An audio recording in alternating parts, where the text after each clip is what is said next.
of choking the chicken, but we're checking the chicken. Alright, we're about ready with the chicken, and I'm going to give that another minute or two just so I know it's cooked all the way. My sauce thickening up. Constantly stir this sauce. It'll solidify to the point where it'll be like cement. So just keep an eye on it on a very warm, not hot burner. And I'm going to get our spinach working here. Meanwhile, the potatoes are ready. And I'll get a bowl ready for the potatoes.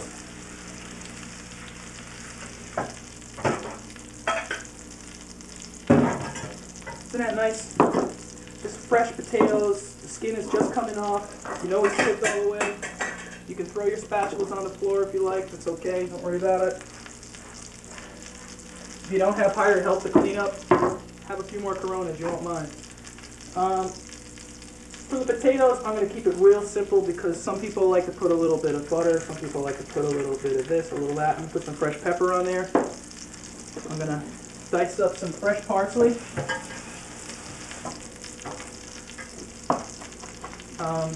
You can't beat this fresh parsley. It's not that expensive. It's usually in season year-round, and the flavor is just unbelievable. I kid you not. Alright, we're not going to go too heavy on it.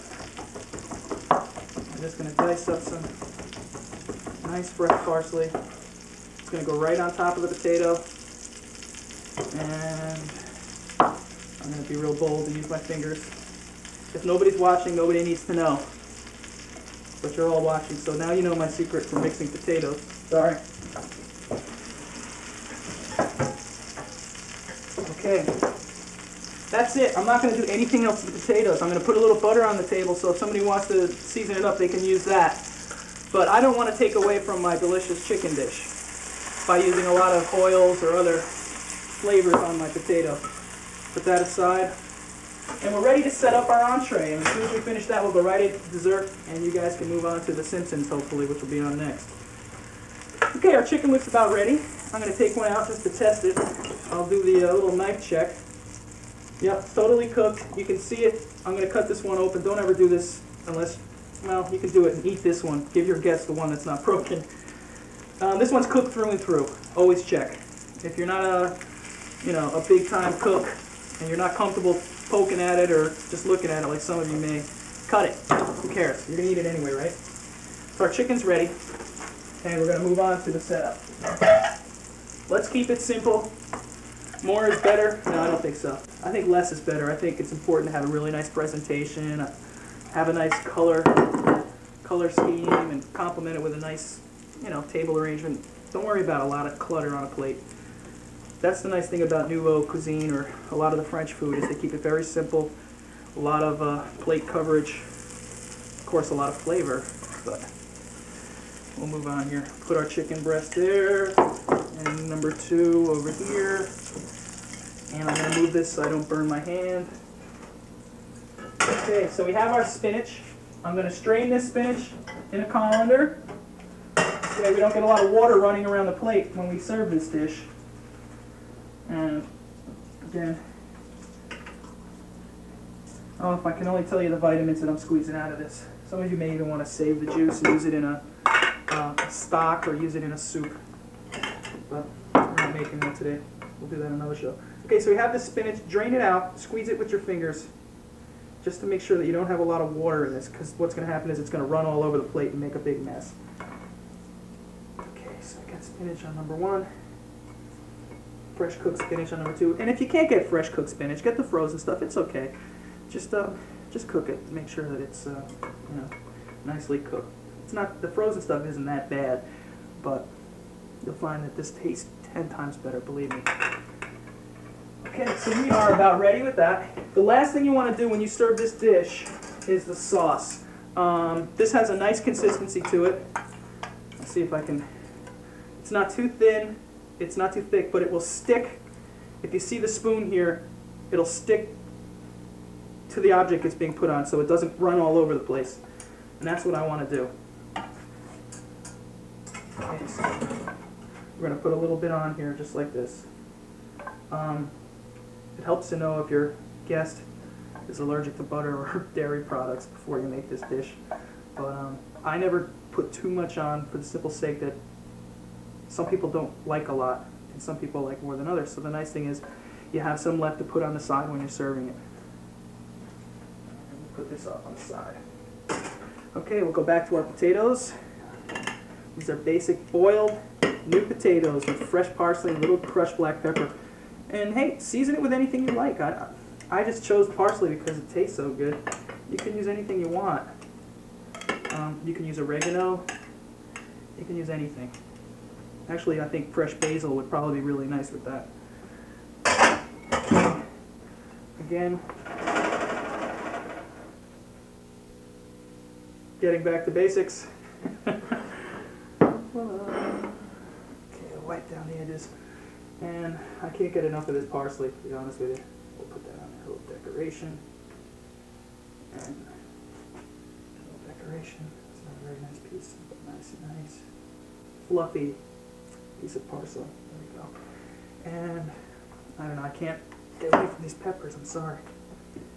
I'll just use a little pepper as a garnish. I don't know how it's going to look, but why not?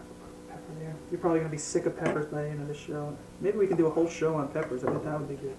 It's a little bit of pepper garnish. Maybe it ties you back in with that Southwestern pizza that you had earlier. Put these right over there. There it is. Chicken Florentine with new potatoes. Hi, we're back. We finished making our entree, and we've made our appetizer and our pre-appetizer, however you want to call that. And we're going to move on to dessert. Now this is really something that you need to make when you're ready to eat it. You can't do any prep ahead of time. It's hot and it's cold at the same time, so you need to make this 5 minutes before you're ready to serve it. It doesn't have a real name. You can call it anything you want. What it basically is vanilla ice cream with a banana flambe. And I don't even know if flambe is the correct term to use. I learned this recipe from a friend of mine who I used to work with. This was down in South Carolina, and his father worked for the Hilton in Myrtle Beach, South Carolina, and he was around the kitchen a lot, and I think he was a chef in the pastry department. I don't remember the history of it. He taught me this recipe when I was over for dinner once, and it's something I've made time and time and time again. It's delicious. It's really easy, and let's get to work on it. What you're going to need is a banana or two. I think for 2 people, 1 big banana will work. I got 2. I got a small one and a big one, so I'm going to just use the large one now.